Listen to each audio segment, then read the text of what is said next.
வணக்கம். நான் doctor G K. Kumar, வலி நிவாரண மருத்துவர், த பெயின் கிளினிக், சென்னை. இன்னைக்கு நம்ம எதை பத்தி பேச போறோம் அப்படின்னு பாத்தீங்கன்னா, முதுகு வலி. முதுகு வலிங்கிறது எல்லாருக்கும் இருக்கிறது பிரச்சனைங்க.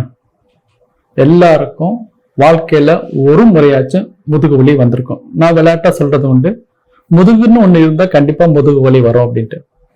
ஒரு நாள் 2 நாள் வருகிற முதுகு வலி பற்றி கவலைப்பட வேண்டாம்.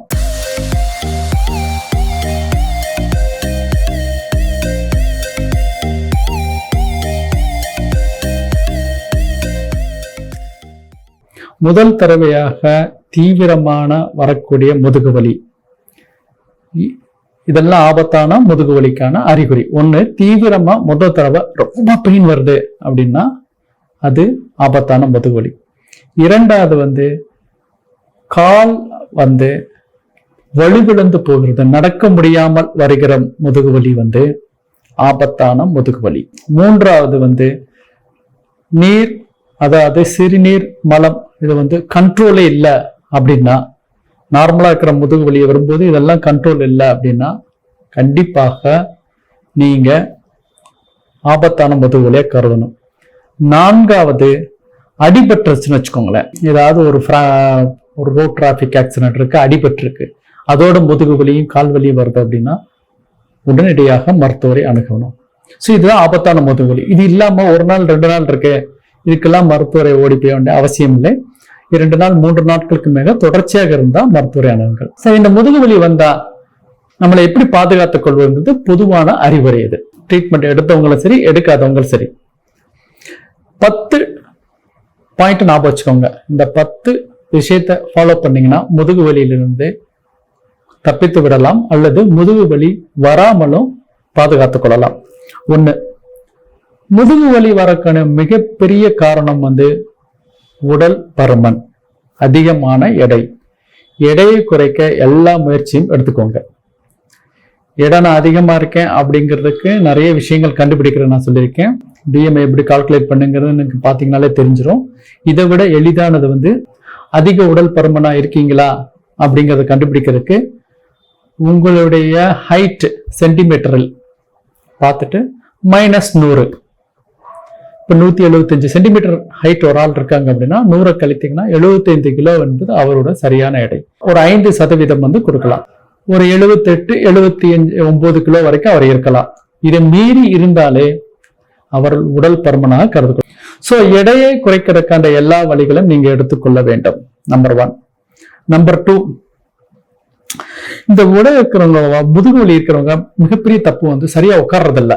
நிறைய சமயம் நம்ம உட்கார்ந்து வேலை பார்க்குறோம். சிட் ப்ராப்பர்லி, உட்காரணும். உட்காரும் போது பின்னாடி நிமிர்ந்துதான் உட்காரணுங்க. அப்படி இந்த கூன் போட்டு உட்காரக்கூடாது. ஏனென்றால் அந்த பாடி வெயிட் எல்லாமே அந்த டிஸ்கில் தான் போகும். ஸோ நல்லா நிமிர்ந்து உட்காருங்க. பின்னாடி ஒரு சிறிய தலையணையை சப்போர்ட்டுக்கு வைத்துக் கொள்ளலாம். நீங்க ஏதாவது டிராவல் பண்றீங்கனாலும் சரி, கார்ல போறீங்கனாலும் சரி, ஒரு சிறிய பில்லோவை உங்களுடைய முதுகின் கீழ் முதுகு பக்கத்துல வச்சுக்கலாம். இது சரியா உட்காரக்கு ஹெல்ப் பண்ணும். ரெண்டாவது நீங்க உட்காரும் போது 2 காலும் தடையில ஃபோமா படணும். அந்த அளவுக்கு தான். உயரமான சேர்ல ஆடிக்கிட்டே உட்காரக்கூடாது. இதெல்லாம் ராங்கா வெயிட் டிரான்ஸ்மிட் ஆகும். அதனால ஈஸியா ப்ரொவைகேட் ஆகும், அல்லது வலி வருவதற்காக தூண்டுதற்கு காரணமா இருக்கணும். 3வது எதை பார்த்து பண்ணா, பெண்ட் பண்ணி ஒரு பொருளை தூக்காதீங்க. அந்த மாதிரி வேலையில இருக்கிறவங்க வெயிட் தூக்கணும் அப்படின்னா உடம்பை முதுகை வளைத்து ஒரு எடையை தூக்காதீங்க. அது எப்படி தூக்கணும்? அப்ப வேற வழி இல்லை அப்படின்னா முழங்காலை மடக்கி தூக்கலாம். இது ஒரு படமா போட்டு நான் காமிச்சிருக்கோம். அந்த மாதிரி பண்ணலாம் நீங்க. So don't bend your back. முதுகை வளைத்து எடையை தூக்க வேண்டாம். என்னதான் வெயிட் தூக்க வேணாம் அப்படின்னு சொல்லுவாங்க. முக்கியம் கரெக்டா சொல்றதுன்னா முதுகை வளைத்து வெயிட்டு தூக்கக்கூடாது. 4வது சரியான காலணி அணியணுங்க. முக்கியமா பெண்களுக்காக இது ஒரு அறிவுரை. இது ஹீல்ஸ் போட்டிங்கனாலே உங்களுடைய முதுகின் எடை பரவல் தடுக்கப்படுகிறது. சீரான எடை முதுகெலும்பில் பரவுவது தடுக்கப்படுகிறது. இந்த ஹீல்ஸ்னால நிறைய பிரச்சனை இருக்குங்க. அதனால முடிந்த அளவு இந்த உயரமான காலணிகளை தவிர்த்துங்க. அடுத்து 4வது ஒரு அறிவுரை கரெக்டா தூங்குவது எப்படி. இன்னும் உட்கார்றது தூங்குறது இல்லாம சொல்லி தருவாங்க அப்படின்னா, ஆமா, இந்த பேக் பெயின் உள்ளவங்க கரெக்டா படுக்கணும். ஒரு பக்கமா திரும்பி படுத்துக் கொள்ளலாம். மல்லாக்கப்படுத்தீங்க அப்படின்னா தலையணை கண்டிப்பாக உபயோகப்படுத்த வேண்டும். இது ஒரு 10 சென்டிமீட்டர் உள்ள தலையணையை தான் போதும் தலைக்கு. அதே மாதிரி வந்து முதுகுவலி உள்ளவர்கள் முழங்காலுக்கு கீழாக ஒரு சிறு தலையணை வைத்து படுத்துக்கொள்ள வேண்டும். இது எதுக்காக வேண்டி படுக்கும்போது அந்த ஸ்பைனல் கார்டுக்கும் அந்த டிஸ்க்குக்கும் அதிகமான ப்ரெஷர் வராம பாதுகாக்கிறது. ஒர்க் பிளேஸ், அதாவது வேலை பார்க்கும்போது 6வது வந்து சரியானபடி வேலை செய்தல். ஒர்க் பிளேஸ்ல எப்படி இருக்கீங்க அப்படின்னா ரொம்ப பெண்ட் பண்ணி இப்படி பண்ணக்கூடாது, நல்லா நிமிர்ந்து உட்காந்து எழுதணும். கணினி பார்க்குறவங்க இருந்தா 20 சென்டிமீட்டர் தள்ளி வச்சுக்கோங்க, 20 டிகிரி இன்க்ளைண்ட் வச்சுக்கோங்க. ஏற்கனவே வந்து கழுத்து வலி தவிர்ப்பது எப்படிங்கிறது தான் நம்ம வந்து ஒரு அதிக அளவு கணினி பார்க்குறீங்க, கம்ப்யூட்டர்ல இருக்கீங்கன்னா எப்படின்னு சொல்லியிருக்கோம் நம்ம. அதே மாதிரி ஒர்க் ப்ராப்பர்லி, ரொம்ப நேரம் உட்காந்து இருக்காதீங்க. ஒரு மைக்ரோ பிரேக்ஸ், சிறு சிறு இடைவெளி நீங்களா விட்டுக்கோங்க. 1 மணி நேரத்துக்கு வரும், ஒரு 2 நிமிஷத்துக்கு போங்க, சரிங்களா? அதை பண்ணிக்கோங்க. 7வது வந்து பெண்களுக்கான அறிவுரை.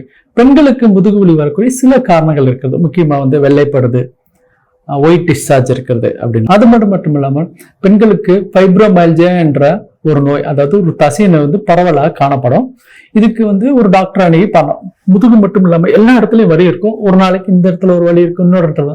அந்த மாதிரி உள்ளவர்கள் மருத்துவரை அணுகி அதை சரி பண்ணணும். அதை சரி பண்ணாம நீங்க என்னதான் பண்ணாலும் உங்க பேக் பெயின் சரியாகுது.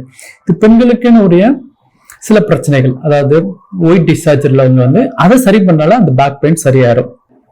இது வந்து ஒரு 8வது அறிவுரை.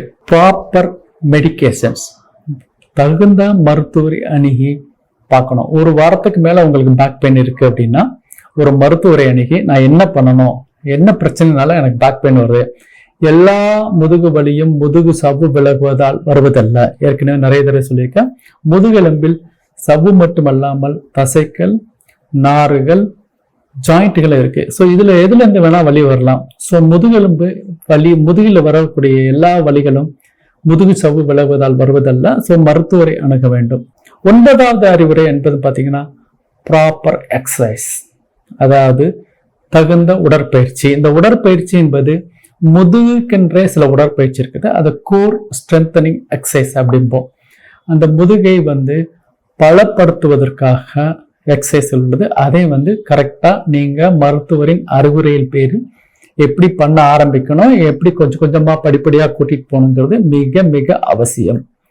அடுத்து வந்து சரியான உணவு பழக்க வழக்கங்கள் அல்லது கால்சியம் சப்ளிமெண்டேஷன்ஸ் அப்படிங்கிறது.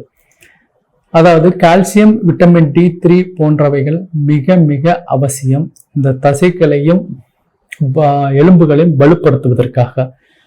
அதாவது இந்த சப்ளிமெண்டேஷன்ஸ் உங்களுக்கு பரிந்துரைக்கப்பட்டால் அதையும் நீங்க எடுத்துக்கொள்ள வேண்டும். அல்லது நேச்சுரலாகவே கால்சியம் அதிகமாக உள்ள உணவுகளை சேர்த்துக் கொள்ளலாம்.